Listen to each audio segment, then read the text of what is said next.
Des forces spéciales de Tsahal ont été envoyées dans un secteur isolé du nord de la bande de Gaza, dans le but de frapper des cellules palestiniennes chargées de tirer des roquettes contre Israël.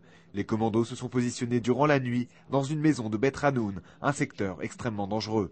Les soldats israéliens pensaient ne pas avoir été repérés, mais très vite, ils sont la cible d'un feu nourri. L'un d'entre eux est grièvement blessé à la tête et transporté à l'hôpital Soroka de Beersheva. Tsahal parvient toutefois à repousser l'attaque et tue l'un des assaillants. Le soldat tué est la première victime israélienne depuis le déclenchement de l'opération Nuage d'automne mercredi. Tsahal n'est pour autant pas surpris par la résistance rencontrée sur son passage. D'ores et déjà, les groupes terroristes palestiniens promettent de frapper Israël dans les 48 heures.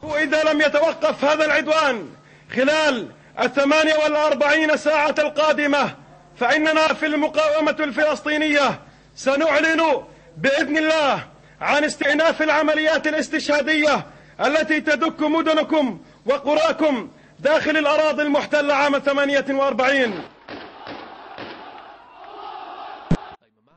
Pour la seule journée de samedi, 11 Palestiniens ont trouvé la mort. L'armée déclare pour sa part avoir tué 40 terroristes depuis mercredi.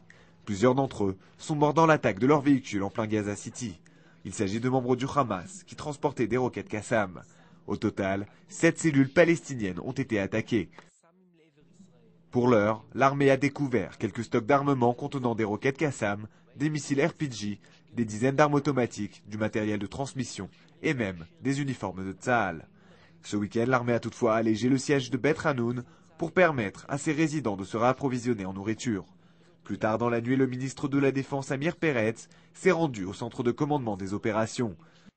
Il a tenu à vérifier que l'armée n'outrepassait pas sur le terrain les décisions du gouvernement. Pour l'heure, cela ne semble pas être le cas.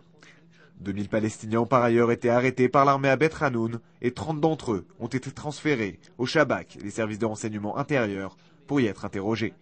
Tsahal espère que ces derniers révéleront où se trouvent les stocks de roquettes Qassam.